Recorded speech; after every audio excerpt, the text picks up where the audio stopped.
We rolling? Yes. All right, cool. I'm just gonna clap sync really quickly. 3, 2, 1. Oh yeah. I was gonna clap. It was gonna throw you off. Fair enough. Actually, that works. Actually, yeah. Hi everybody, and you're watching QMFS Interviews. Today, I'm at the Graduate Centre at Queen Mary University of London, joined by a second-year Aerospace Engineering student who has a placement for a program at GE Aerospace and is Chief Engineer of QMFS. Everybody, give him a round of applause. Hello. How are you today? I'm alright. That was a mad gas up. Like, you just hyped me up so much. Nah, because literally, every head of department is talented enough to the point where I can just stack the intros up. Fair. So it's like, look at him, he's smiling. Okay, alright, can you chill out? Who is this host? Who is this? Get rid of the host. Change the host. Like, what? Oh my God. So I have a bunch of questions for you, specific to you. First two questions are always general. I always like to get the story of people. So what's the story of Justin? How did he end up in the engineering? What the hell did I write? How did he end up wanting to do engineering, especially chief engineering, and joining QMFS? And I want you to start from the very beginning because we talked about this in the lab literally 4 months ago about how your mum Pretty much, yeah. So I mean, I think my mum was a catalyst to this, but she was also a catalyst for a lot of other passions I might have had. I was a very hectic kid. I've said this before. It was very, very much undiagnosed ADHD, and because Spain just has a problem with diagnosing it, and even now they still do. So I was just a mess of a kid. I had too much energy, but my mum tried to figure it out, and so she took me to a psychologist, and they're like, "You just need to tire him out. You need to get him to do stuff." So my mum just signed me up for everything. I did figure skating, I did karate, I did football, track, I did everything. And the one thing that sort of caught my interest and I never let go of it was go-karting. There was a birthday party we had once when I was 6 years old or something in school. And I showed up and I beat everyone, and then the birthday kid was crying and I felt really bad for him. But my dad sort of looked at it because my dad was very into motorsport, so he looked at it and was like, maybe we should take him a few more times and see if he's got some talent. So I went. Second time was horrid. Third time was really, really good. And then fourth time was really good.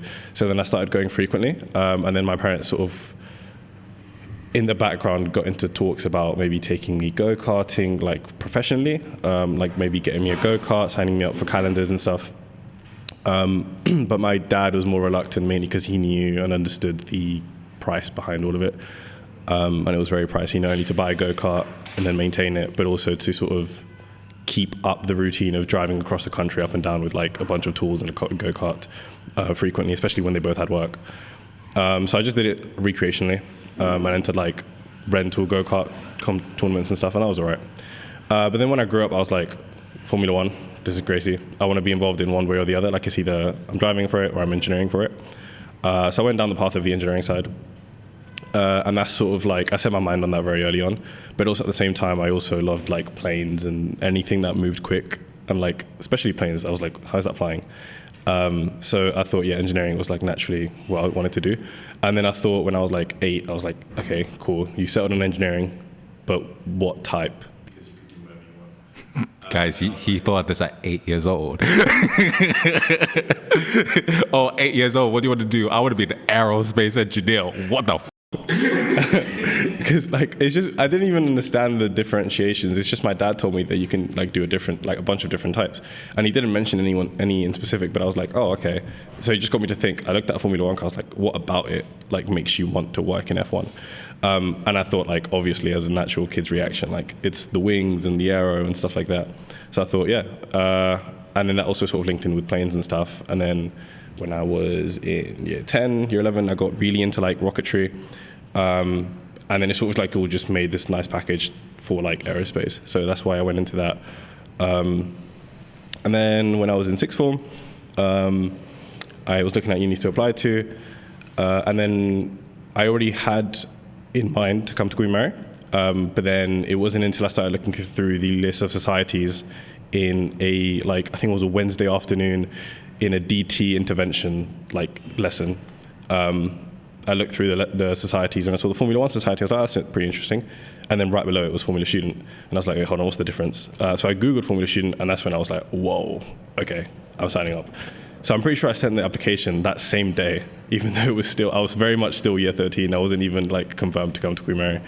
I applied for composites and chassis as my second option. And they only had spots for the senior team. And I didn't think I'd get in, but I was like, oh, I'll send it anyway. I had previous experience from Green Power in secondary school, where it's just like this. It's basically Formula Student, but boiled down, and you use like bicycle wheels, and it's a lot less budget. But it's all EVs, and it's supposed to it's an educational thing as well. I don't know if it's run by the Amici. I don't think it is. I think it's the Green Power Trust, but it's also very cool. And I did that during secondary, so that meant I was a driver and I was a assistant for like the batteries and stuff.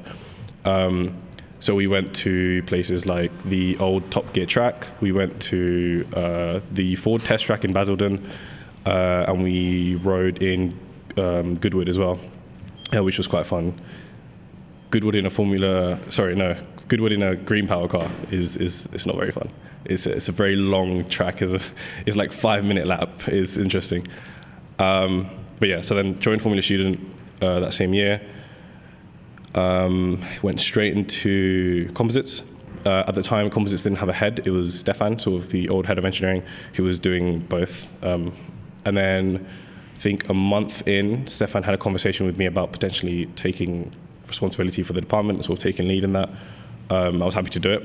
I went into I'm happy I got composites over chassis, because I was very as a first year engineer going in, I was very scared about, I'd rather not design something, because although I've got experience with SolidWorks and Fusion, I don't want to be I don't know if I can design a suspension system, or I don't know, a chassis. So I was very scared about that. So I sort of went into something that was a bit more hands-on, practical. That's so ironic, because you have the most knowledge out of everybody. But I sort of built that up though, yeah. So I'm just a very observant person. So when I was in composites that year, we figured out the process of making the molds and everything. That was all good. But as I went on, I'm keeping an eye on everyone else and what they're doing in different departments, and that's where I sort of started to pick up the knowledge about oh, okay, so it's not actually that daunting. But obviously, when you go in, you don't know any of this, so you just think, oh, it's all scary. But when you start to look at what other people are doing, you're like, oh, if I spent a week or two looking at this, I could probably do it. And that's where the experience sort of came from. And then after that, we showed up to Silverstone. Had an interesting week at Silverstone that year. I remember the car was nowhere near ready. It was horrible. I was going through my own stuff as well just before Silverstone. So it was an interesting Silverstone, especially after you dedicate so much of it. The average engineer or the average uni student, at least in Queen Mary, they'll finish exams in May, and that's their holidays started. Whereas in Formula Student, your holidays don't really start until after the competition, which is within the last week of July. So realistically, you got the end of the last week of July, and then you've got your holidays, right? So you sacrifice from May until July so much time, you're in every day. And then when you get home, you do more work because you have documentation to get done. So there's so much so much sacrifice from everyone on the team that year, and the car still didn't make it on track, and everyone sort of broke down. And that's sort of what dawned on me. That's the moment where I realized, oh, hold on, this is why engineering is hard. Because you put your all into something and it still might not be enough. So engineering is that's when I realized how humbling engineering can be. We then ran it back, did it again for last year. That's when myself and Priyam got appointed as chief engineers. I want to say that was a lot more smooth sailing, because in theory you were just taking a car that was technically already built and just making sure it worked, and it was. But it was a lot of you had to look at everything with so much scrutiny to make sure that it actually did work.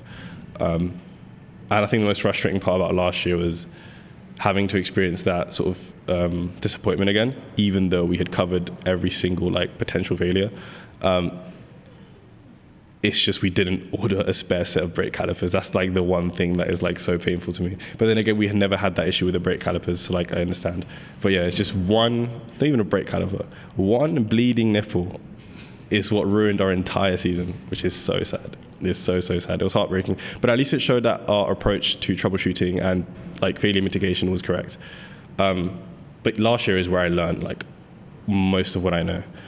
Because as chief engineer, you kind of have to have an understanding of everything.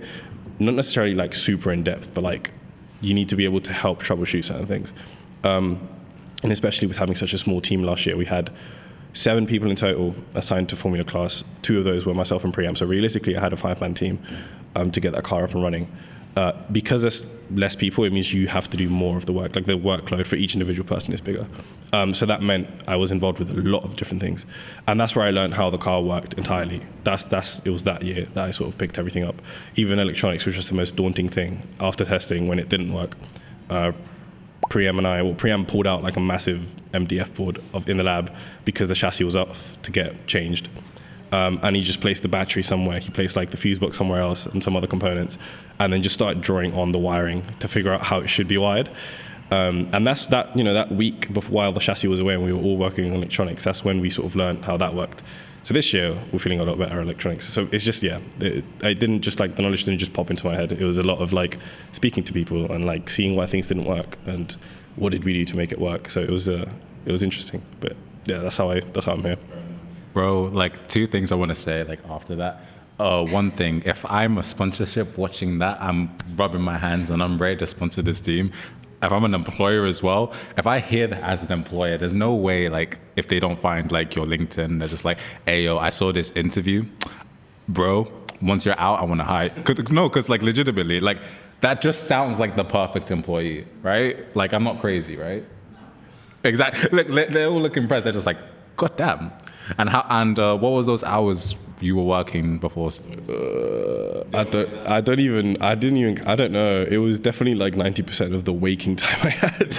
Like the routine was, especially during summer, it was wake up, aim to be in the lab by 10, get told off if I wasn't in by 10. Work from 10 until, we were only allowed until 5 technically, but we'd stay until a bit later. Then go straight home, eat, shower, and then get back on my computer and do whatever documentation needed to get done. And that was every day from like May until July. We were definitely working at like 110% for like 3 months straight. It was a lot. We had to there was a point where the 3 people in leadership, so myself, Priam, and Kara, the previous team principal, had to like schedule in a free day for each of us. But we made sure to stagger those 3 days so that it wouldn't be like the entirety of leadership gone for like a day. And even in that free day that I had like sort of scheduled in for myself, I still woke up at like 6 because I told myself, well, I've got this free day, let me just redo my room, because I was moving back in. So I was like, yeah, so I slept at like 3 a.m. that day. But yeah, we had to like schedule in 3 days because of that. It was a lot.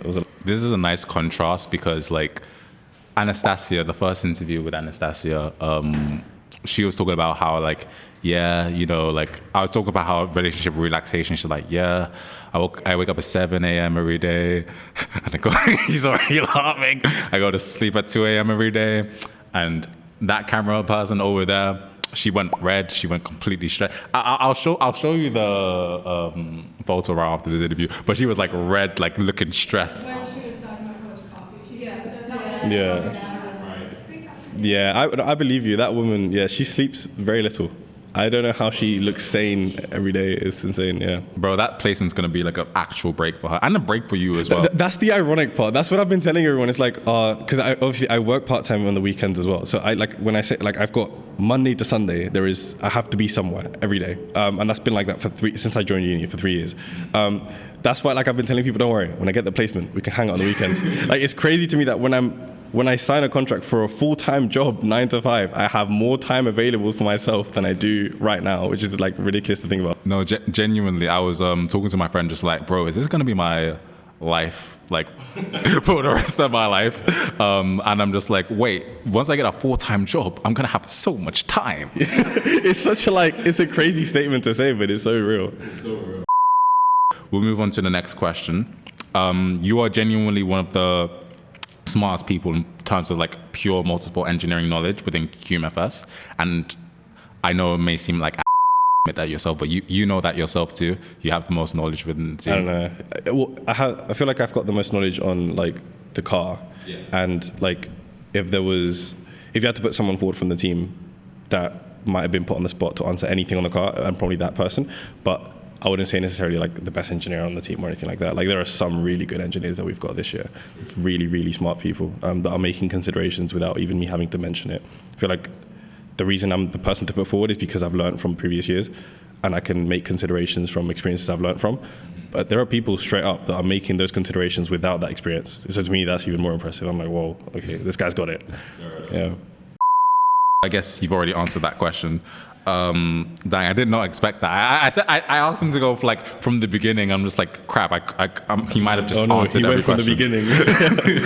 from the very There's beginning. There's more to it, though. I mean, I feel like it's part of it is just being observant and seeing how other people are resolving issues and what other issues people are having. Like the first year when we were struggling to get the engine even started, I didn't know what was going on. Like I saw a bunch of cables, a laptop, and I was like, oh my God, it's the guy with the laptop. I didn't know what they were doing. I don't know what the issues was, but I just knew they were struggling to start the engine. And then when I got put into that position, I was like, oh, this is what they were doing. I sort of like learned from there.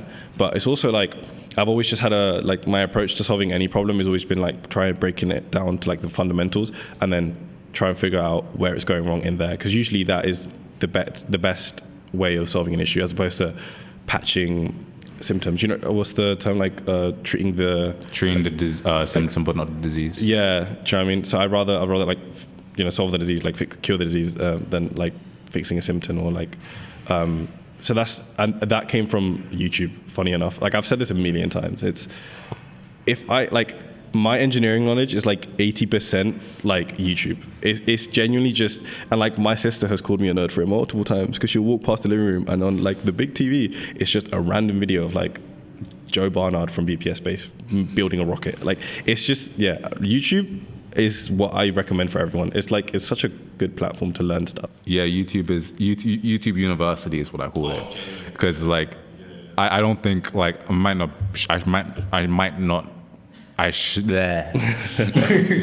I shouldn't be saying this, but without YouTube, I don't think I would have gone through like my degree to this far. 100%. I feel like, yeah. I mean, but it's not even, I don't even think that's a bad thing to say. A lot of lecturers and even in secondary school and primary, they still use YouTube as like a teaching resource. It's so good. I think it's so good. There's so many talented people out there that are like good engineers, but also know how to storytell in a way that you can absorb the information and learn it. Like anything about a rocket right now is because of like Everyday Astronaut on YouTube. Because they make cool animations that make it like intuitive for you to understand. But there's so many channels like that, like Veritasium. Everyone's watched the Veritasium. Bro, Veritasium is the only reason why I understand entropy. Yeah. That entropy video is so good. No, I love Veritasium. Genuinely. There's this guy called Dr. Taylor Sparks. He's like a materials engineer in like Utah. He is single-handedly the main reason why I have good materials knowledge. But yeah, no, YouTube University is great. Yeah, I understand that. Okay, so that makes sense. Yeah. My third question. Well, I guess now my second question. In your character bio, one of your main dislikes is electronics. Yeah. As someone who has never worked with electronics in a complex manner, I haven't worked with them in a complex manner. Why do you hate it so much? It's magic. It's not like, I don't know how to describe it. This is something that I used to say last year a lot. It's if something goes wrong mechanically on the car, I'm confident I can fix it, or at least figure out what went wrong and like a potential solution for it, because it's usually very obvious. Like if a wishbone breaks or a mount breaks or like a bolt shears off, you can see it. Like you can see why it went wrong, and you can probably assume well, maybe the load going through this isn't being distributed properly or something like that. When it's electronics, the troubleshooting process is a lot more difficult. It's just I'm pressing the button that starts the engine and I'm not hearing any noise. And you just let out like a big sigh. You pick up the multimeter and you get to work. But it's because it's like you don't know what went wrong. Like between that button and the starter motor on the engine, there is so many things in between. And you have to like sort of get the multimeter and test continuity and voltages and currents across the entire sort of loop. But it also could just be the fact that like a fuse is blown, or like a cable hasn't been like tightened properly. It could be any little thing that means the entire system doesn't work. So it's just so tedious to troubleshoot. But during last year, when we did sort of have to redo the whole electronics harness, there was this brief moment there where I think both Priyam and myself found it very beautiful. Like found electronics very beautiful, which was a mad like sort of turnaround. Because once you understand it, or once you understand sort of how it's supposed to work, you're like, oh wow, so I can see how people do all sorts of cool things with electronics. I wasn't going to go into that rabbit hole, but I just found it cool and I respected it. But yeah, the reason why I didn't like it, and it's my least favorite it's my least favorite thing to troubleshoot on the car will be the electronics. It's just because it's like, it takes so much longer to figure out what the issue is, and it could literally be anything. And like sometimes it works, sometimes it doesn't. You can't find the solution, but yeah. That's fair enough. I'm not touching electronics anytime soon. I was thinking about joining the electronics team until I saw the schematic on the QMFS PC. I was like, yeah. I'm in the group chat for the electronics just to oversee like what they're doing with the BSPD like design. I'm just seeing symbols I've never seen in my life. I'm like, you know what? We don't even have electronic engineers. Not really. Yeah, we've got like robotics, but that's about it. Fair enough. What's it called? So, okay, question number 4. You have said in the past that you might not share this with the world because you don't want this to be stolen. Oh. What's your favorite engineering project you've worked on? And if it's confidential, you can just... Oh, wait, no. Not engineering project. These were like ideas that I sort of like thought babies I had in sixth form when I was like really into like quantum physics and particle stuff. I realized... So, okay, separate to that, it was, my friend had a longboard, right? And then for some reason, I would always see videos on Instagram of like people longboarding down like these massive hills in America. And I thought, the aerospace engineer within me thought, hang on a minute, if you made an under tray for the longboard, surely they have more grip on the road and they're less likely to like die. Also, you could like start a whole like series of like longboard racing or like skateboard racing. So I sort of asked for the dimensions of his longboard, and I tried to design on Fusion like a diffuser for it. But like I was doing the IB, so there was so many other things I had to do at that time. So it was an abandoned project that I probably will pick up over the summer. Who knows? But then I also had ideas that came to mind like during lesson and stuff. So we were learning about like magnetic flux and stuff like that. So it just, in my head, it just didn't make sense how we haven't figured out a way, at least that I'm aware of, where you can like eliminate magnetic flux completely. Because in my brain, it's like we're within the Earth's magnetosphere, so there's always going to be some sort of magnetic field acting on everything, right? And then somehow that got fused into like thinking about superconductors, like type 2 superconductors and how they work. Oh yeah, because so there's certain types of superconductors that block magnetic fields going through them. So they sort of go around the material as opposed to through. But I remember I think type 2 superconductors, you can have them so that it only allows magnetic flux to go through in a certain place of it, depending on how you've figured out like the material. So I was like, if you had a box, if you could make a box where there is no magnetic flux within it, ideally made out of superconductors, then you could test things in an environment where you haven't got magnetic like influence. I didn't know what the use for it was. I didn't know if it would have an application in the future, but I just thought this is probably important to someone somewhere. Like if you're sending a probe out into space, there's probably a sensor or an instrument that's probably going to benefit from being isolated from magnetic fields. So I thought, you know what, write it down, look into it later. But I just don't even know if that's like a thing. I don't know if it's been solved. I don't know if it's like even important. It's just like an idea I had, and I was like, maybe look into it later. But we watched this like 10 years later, and like imagine, yeah, someone's won like a Nobel Prize. Listen. If someone wins a Nobel Prize for this in 10 years, I'm coming for you. I won mine. I would be annoyed too. Oh my god. But yeah, again, if I'm an employer, I'm rubbing my hands. Question 5. I can't believe I had the wrong script for Anastasia, and I was supposed to have the same question for her. You are one of the few engineers that has managed to land a placement. How many places do you know how many places you applied to? Yes, I can pull out the notes if you'd like. I didn't want to do like the whole Excel sheet that people do and stuff, but I thought, just in case I change my mind later, let me just track it as I'm going. So I did it on my phone, and I think I've got it here somewhere. Where is it? Placement applications. So the summary was I sent 135 applications. I remember 60 of those were before week 1 of uni. So that was in week 0. We sent 60 within 3 days.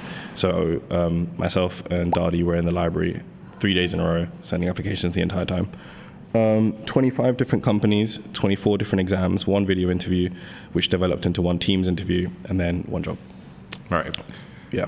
It was a lot. Yeah, I've heard worse. I've definitely heard worse. I've heard like 400 to 1. I've heard like 350 to 0. Yeah, I've applied to 190, and I'm only in like. There's one more company that like I'm hanging on to. The interview went very well. I'm hoping they come back to me because in that case I'm celebrating like cookout and everything. Okay, so you've applied to so many places. Not only that, you landed it with GE Aerospace, which is again a big feat.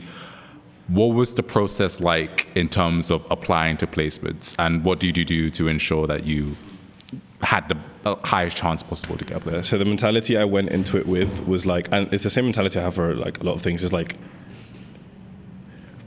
it's a split between you don't have a second option, like you have to get a placement, and when you go into anything with that sort of mentality of like there is no plan B, like you have no backup, like you have to get it or you're like screwed, you tend to do a lot better because you find every way possible to increase your chances if you have that mentality. But it was also a balance between that and also being kind with myself, understanding that like you're expecting rejections, you're expecting to not hear back from certain companies, you're expecting all of this stuff because they're a big company, they're not going to apply to you.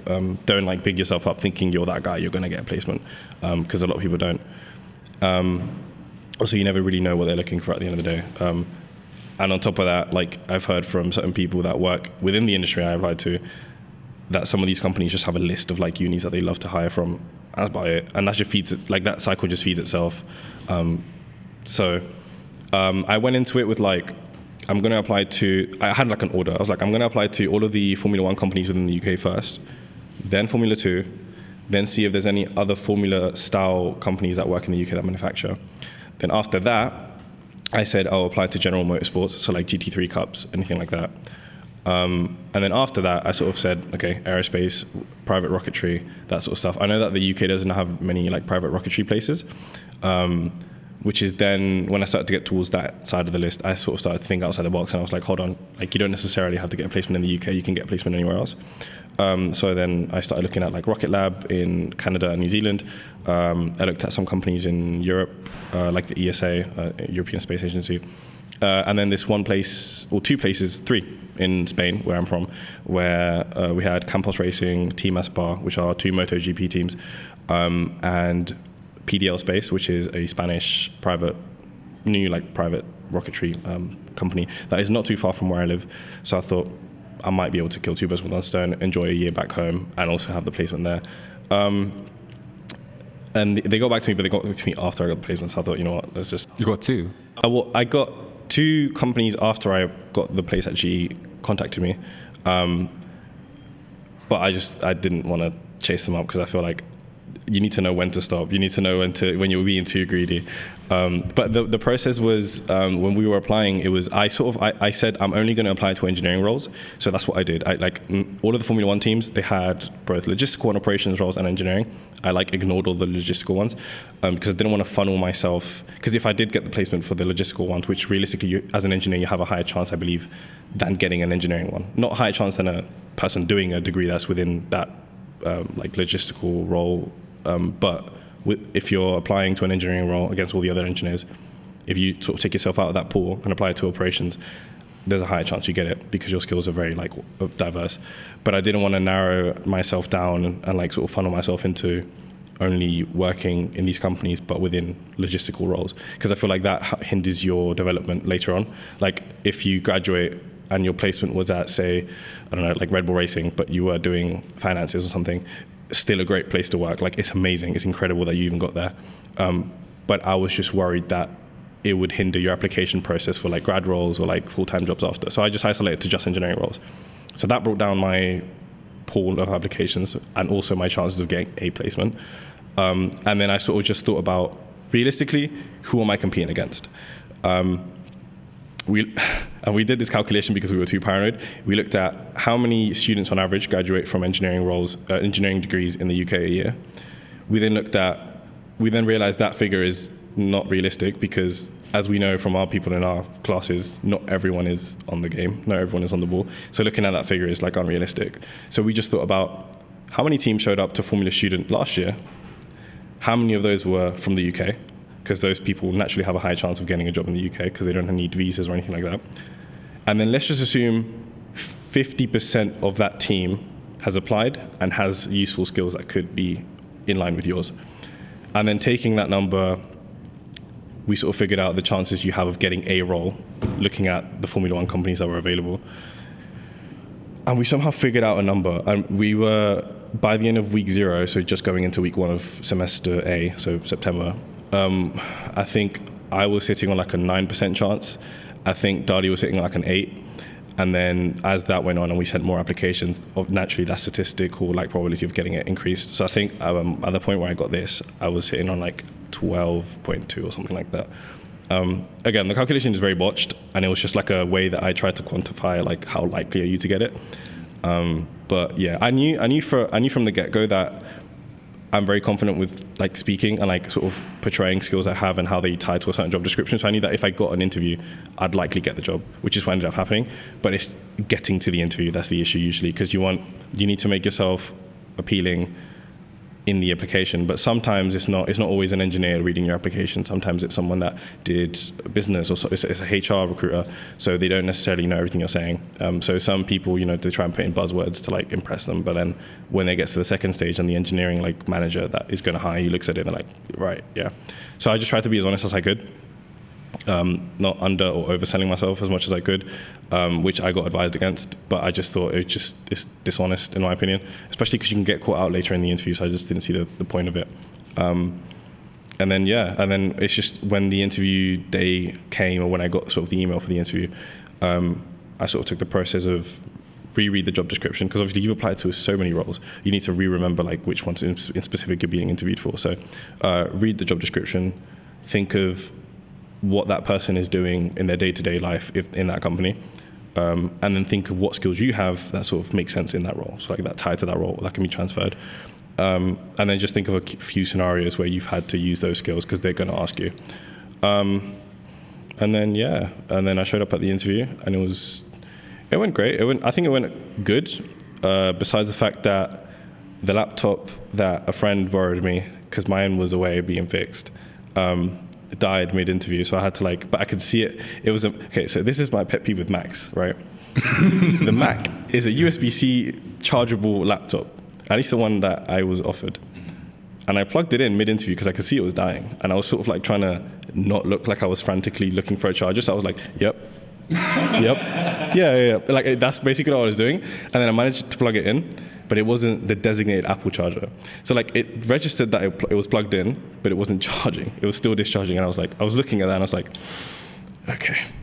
So then I got my iPad and I opened it again, discreetly, sort of got the email up with the Teams link, and I was ready. And the second it died, I went, yeah, sorry about that. It was like the most, that genuinely F1 pit stop. I think Red Bull needs to hire me because of that. Like an amazing gunman. I think that was genuinely within a second of swapping devices. And I thought, I'm cooked. But the rest of the interview went really, really well. And then at the end, they just started asking me about what Formula One drivers you like and stuff like that, which is completely unrelated. But you already knew you got the place then. If they're asking you about F1 drivers you like, I think one thing I should note is which surprised me quite a lot. One thing that the first thing they did was, so we've got your CV here. Can you please walk us through your CV and sort of explain how you got each role and what you did in each role? And the roles I have at the top of my CV are the current ones, so chief engineer, and then right above that I've got my place at my part-time job. I tried to breeze over the part-time job stuff because obviously it's not relevant to the role, but they sort of said, no, go back. So explain to us what you do in that part-time role. And I work retail. It's nothing crazy. It's just Saturday, Sunday retail, 16 hours job. But they were really interested in figuring out what I do there, and I think explaining that and then moving on to the engineering sort of made them realize, oh, right, so if he's doing this weekends and then he's doing Formula Student, but then he's also doing his degree. So the recruiters themselves were able to piece together, okay, what does your schedule look like? And that was the next question. That's really interesting. See, the interviews I've done, they didn't even want me to mention stuff outside it. Legitimately, I was just they said walk me through your CV, and I talked about I have my own private tuition service, and just nope, the relevant stuff. Yeah, that's crazy. Okay. Dang. All right. I do have to like applaud GE for that. I think they have a really good recruitment process. Even before the interview, they have a really good it makes sense as opposed to some of the other ones that I'm just like, you don't know who I am after this application, but still. Yeah, one of my pet peeves is I get it, like it's hard to like get engineers to do interviews because they're doing other stuff, but like having somebody HR do an interview and they ask you, one of the interviews that I dislike is HR asked me a technical question and clearly they didn't understand the technical question because they asked me follow-up questions that didn't make sense. Yeah, of course. So I was like, yeah, I understand. I didn't know. Okay, that makes sense. Another question I was going to ask is, again, I'm going to ask this to everybody because I know engineers have like the grinder impression, especially what you've just said now. What is your relationship with relaxation? Lol. That's an amazing question. What's your relationship? Like, do you find it hard to relax? Do you find small pockets within the day, or is this like engineering thing a lifestyle for you? Yeah, it's pretty much a lifestyle. I think relaxation. What time do you get up? What time you go to sleep, bro? Sleep. I think a good bedtime for me is like 2 a.m. It's like I'm same as Anastasia. That was responsible. Like if I go to sleep at 2, I'm like, that was responsible today. That's good.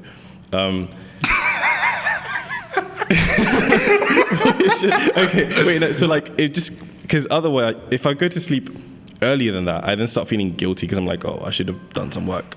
I should have done some work. If I go to sleep later than that, I'm like, I'm cooked for tomorrow because I'm gonna be so dead. So it's a bit of an in between. Relaxation. She's going red again. I think my relaxation is actually the gym. Funny enough, it's just because. Oh yeah, no, that's so true. Because last year I didn't really have time for that, and I didn't make time for myself to have that. Whereas this year, when we have a more strict deadline of like 9 to 5 in the lab, we have to be out of the lab by 5 or we get in trouble. That sort of allowed me to free up a few hours that I didn't have before. So I'm like, the gym is right opposite our workshop, might as well just sign up and go. So that's like the hour and a half, 2 hours I spend in the gym is like where I sort of unwind and like process what's been going on throughout the day.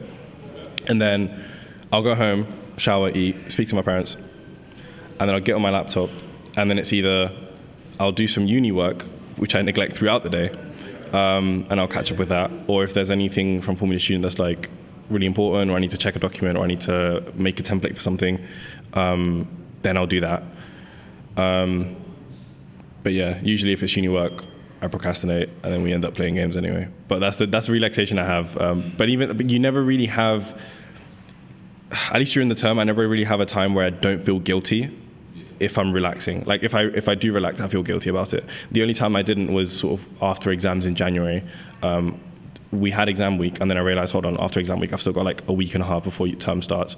I'm just gonna go to Spain. I'm gonna book a flight and go like see my friends in Spain. And because it was January, it was like dirt cheap. I think I spent 35 quid to go and come back. Like the round trip was 35 quid. It was great. So that's what I did. And I sort of, some of the Formula Student guys tagged along. And that was quite fun. I got to actually properly relax. I didn't take my laptop. To be fair, I didn't have it, but you know. I didn't take any devices. I didn't even take my iPad. I just took my phone, and that was about it, because I didn't want to do any work, and I didn't have to do any work. And that was quite nice. I spent a week. But usually I like look forward, especially now we're starting to turn into spring. I just set my mind to August. Like don't worry, I can do this in August. I can start this project in August. That's the thing. But yeah, you tend to also, like, when you are relaxing in August and like you have nothing to do, you tend to, at least myself, I still want to like do something. So like I really want to start this like drone project, like making our own drone with someone else. But we sort of put it aside until summer, because we're not going to do it now because we've got all this thing going on. In summer, when we've got more time, that's when we could start making a drone. So it's like, even when you have time to relax, you sort of find things to fit in that time. It's definitely a lifestyle. But I tell myself I'm sacrificing my relaxation time now as like a 20-year-old for like a life that I'm happy with when I'm like 30 something, if that makes sense. Like working at a company that I like and stuff like that. Because you're working for like, what, 50, 60 odd years of your life. You might as well make sure that you're doing something you enjoy. So I'm like, you know what? You're not going to have as much time as you do now in your 20s. Like I feel like this is you're allowed to try things now. That's what I'm doing. I'm trying to make sure like I'm making the best use of my time right now.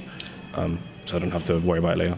Fair enough. I feel like I'm the only, that's I think that's the best like I think this is the most insightful interview because he's given like the best answers so far. I feel like I'm the only head of the department who like gets 8 hours of sleep sometimes. No, listen, we respect it. I think it's you and Yuri. We speak about you two a lot because, like, as much as we love to make fun of Yuri for like saying, oh, "Sorry guys, I need to go to bed," it's like 9:30 p.m. As much as we make fun of him for that, he like genuinely has his life together so much. Like he's the one person that really understands and is very strict with his like work to life balance. Like I respect you two so much. You guys actually get your sleep. I wish. Yeah, I go to sleep at like 9. I get called like the grandpa in like my family because like I like recently it's been quite bad because like I've been like really busy. Like I've been up till like 2 or 3. But after today, it's going back to 9. I hate going. I hate staying up. I actually genuinely hate it. Certified unk. Certified unk. My pet peeve is that a bunch of white people have been using unk recently, and I hate it. I actually wrote enough questions. I thought I didn't write enough questions, and he spoke a lot. So like, no. It's good. You gave incredible answers. So we're gonna do some fun questions. I was gonna have some wings here and some hot sauce today, so for us to do fun questions. Unfortunately, I was disorganized and very busy this week, so I couldn't get home. That's gonna be for somebody else who can't have the spice. Maybe Cara comes. Oh, that's dirty. If she sees that's dirty. That's dirty. She's here next week, so she's here on Monday and Tuesday. It's been 2 weeks. Respond to my text message. That's so real. So a lot of these questions are music related. Okay, because that's good. I know you're a fanboy of music. I do. I am. So, all right. Here's what I got for you. Is it here? Please tell me it's here. I'm worried now. I'm gonna get grilled for my opinions online. Oh no. So, I don't want the best. I want your favorite. Ooh. Okay. All right. So, favorite Tyler Creator album. Ooh. It's between two. What's it called? Sunflower Boy. Flower Boy. That one and Chromacopia. I'm very. Call Me Basic is the new one. Blah blah. I really like it. Fair enough. I think Eagle's my Eagle's favorite. really good. Eagle's really good. But I feel like he was still experimenting there. So some of the songs didn't hit as hard. But I did. Really? Yeah, it was a good I think album. it's a perfect album. I'm gonna go with the Sunflower one. Flower Boy. Yeah. That's good. Favorite Kendrick Lamar album. Oh yeah. See, you've caught me there. I have to. I think I'm just gonna go with the obvious one. I think it's Mr. Morale. Really? A lot of people are gonna disagree. I with you. don't care. Like, GNX is great. What's the other one? Pride is the other one. Damn. Damn is great. Damn is really good. That's where most of the bangers came from. But I just feel like Mr. Morale is like it's a piece of art. Like all of the songs on there are just a piece of art. I love them. So. I think my favorite is To Pimp a Butterfly. Fair. To Pimp a Butterfly is I think it's like the benchmark. I think it's like the best album of all time. If you want to show someone who Kendrick Lamar is, you show them that. I show them that album. Sadak High. Last week was just like, Joseph, you're a massive Kendrick Lamar fan. Like, yeah. Bro, when that beef was happening, between Kendrick and Drake, bro, with my ex-partner, it was all I would talk about the entire day. Yep. I would wake up, I'd be like, yeah. my sister and I that entire week were like, no way he just dropped. Like we'd go to bed, wake up, how's Kendrick replied already? Whoa. And then I'd go to work that same day, and on my way to work he dropped again. And I was like, what? And I would like screenshot and send to my sister like, yeah, that week was, I enjoyed it. It gave me something to look forward to. It was like, what's it called? When I played Certified Lover Boy, Certified Pet Out, she was like, I think everyone was. That was the general consensus. oh my god. Favorite Kanye album? So why have you done that to me? Because I can't give an answer without being grilled regardless. It's not Graduation. I'll say that much. It's the I don't know the names of the albums. It's the one with. Man, you said Vultures. No, don't do that. That album isn't real. That's not Kanye. That's different. I think favorite album is probably I don't know what the name of it is. I think it's Donda, the one with Moon. Black. Yeah, that one. I really like that one. Donda. I think the songs were very creative. Really? Yeah, Moon is really good. I think Moon is really good. My favorite one, College Dropout. And my drug dealing just to get by. But that's take care, bro. See you later. bro. But like, I feel like your favorite Kanye album just says a lot about you as a person. Maybe. Because like, if you say your favorite like album's Graduation, then like, you're like probably 30. Yeah. It's either you're 30 or you've heard it online and you're like, oh, that's a safe option. Let me ride the wave. It's not even his best. I'm sorry. It's not his best. Like, it's okay. It's good. It's a Donald Glover literally just like said, "Oh, you made Graduation," and like it's now called. Yeah. Now it's like It's not his best work. It's the safe. I think the safe answer is My Beautiful Dark Twisted Fantasy. I think the safe answer is any album as long as you're separating the artist from the art with Kanye. Apart from Vultures or Vultures 2, because then they don't count. They're not real. They're not real. That's not Kanye. That's Ye. That's my coat. Yeah, that's Ye. That's not Kanye. That's my coat. As what's it called? As a chief engineer and as somebody who's been in what's it called? This might be cheeky to say. This is so cheeky. You've dealt with a lot of issues in terms of like working with a big team, right? Yep. Especially with toxicity. Yeah. Right. What is the hardest part about dealing with that? How do you deal with toxicity within the team? And I know this is cheeky because I just realized we had a conversation yesterday, but maybe you don't need to mention that. I think it's hard because the toxicity usually stems from the fact that everyone is like stressed and everyone deals with stress differently. So it's either a case of like one person really wants to prioritize this one thing where you want to prioritize this other thing, and then there's a clash in ideas there. But because everyone is like super stressed, it comes out in a different way. And some people can deal with stress differently. So some people have to like let it out verbally. Some people can like retain it and then deal with it internally. So it's a different approaches that usually causes the conflict. But I think at the end of the day, toxicity stems from because everyone cares about this so much that like they really want it to work. And again, that's just the ideas clashing. But what makes it worse is the fact that we're all friends. Like everyone on the team tends to get along really, really well. So having, sort of weird tension with someone that outside of formulation you're like really good friends with, and even within it, it just makes it worse because then you have to like factor into this car building thing, a social aspect that you have to manage. And it's like, it just makes it really uncomfortable. But I think the best way is just like speaking about it. Like, hey, I think this is why I think XYZ should be prioritized. And then they go, I think this is why, ABC should be prioritized. And then you come to an agreement as to why you think XY, and then, I think just conversation tends to help a lot. It's just that sometimes having those conversations can be a bit awkward when there's that unspoken tension. If there's like spoken tension, I feel like that's arguably easier because you both understand that you're beefing. But when it's like unspoken tension, it's like, it just makes it a bit weird. But I think it's also a case of like understanding that and that you've got this weird tension going on and sort of putting that aside and realizing this still needs to get done. Like regardless of like, if I show up to Silverstone and the car doesn't pass engineering because there was a bit of an argument, like you let the social aspect affect your car building, if that makes sense. Like whether you like the red and I like the orange, like something needs to get picked immediately because if not the car won't get done, and we can't attribute the car not getting done to we were bickering. So I think it's being able to at some point someone biting their tongue and just getting on with it. But it's probably is. All right, and what time is it? Is it 3:03? Final question. As chief engineer, Here we go. What do you want to leave behind for Formula Student? Oof. I think my approach, it's a thing of like whether you take it or leave it. But I think, before I leave, I'd like to have a sort of big group meeting with you guys about just in general how, like, I think of a bit of a breakdown of how this season has gone or how it went at that point. And then why I rationalized certain things, why I decided certain things, as opposed to having it with whoever the next chief engineer is. I'd like the whole head of departments, like all of them to be there, so that you all understand it. Because I think if you can I think having one chief engineer is like good, but I think if the rest of the heads of department all have the same mentality or they all share the same mentality, it makes the next chief engineer's role a lot easier.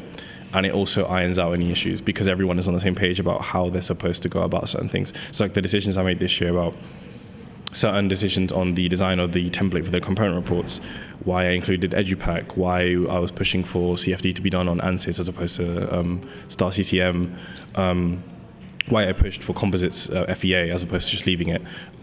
There's a lot of things that I decided that were done with a purpose, and I feel like just I explain it, but I feel like not enough people listen usually. But having a big meeting with the heads of department at the end as to why I rationalize certain things would be useful, just because then, again, you could take it or leave it, but at least you guys can see my approach and how I see things and how I rationalize solving problems. And you can either agree with some bits and take, what you like and leave what you don't, or take the whole approach or not, don't take the approach at all. Just that at least like it gives you some sort of help for the future and like how to deal with problems. Because I feel like that was the main thing that is like daunting when you get left, like when you have a team that you like, a leadership that you're looking up to, like they got our back if we drop the ball, but then when they leave and you're now being put into that leadership role, you're like, oh damn, now they're looking at me like what? But if you've got that sort of like aid or that mentality that the previous people behind you did, and then you add your own twist to it, you can feel more confident in your own decisions. But yeah, that's probably it. Fair enough. And that is an amazing answer. Thank you for your time. Sorry. Where can people find you? We're doing that. I don't know. They can find me on Instagram, but it's private, so I probably won't accept random people. And that's, I don't know, like G25? G25, yeah, LinkedIn. You can find me on LinkedIn, Justin Gomez. You can find me on at G25, Myland. Yeah, that's about it. Great interview. Great setup as well. Great setup. This is crazy. Last time we had like one camera. We had one camera and we had like a crappy little lavalier mic. And I realized the reason why it sounded so crappy because it was broken. Anyway, thank you for watching QMFS interviews. This is episode 3 and we're done. I don't know how to do outros. I'm terrible at them. We'll see you guys for the next interview. Take care. Thank you guys. And that was awesome. Thank you.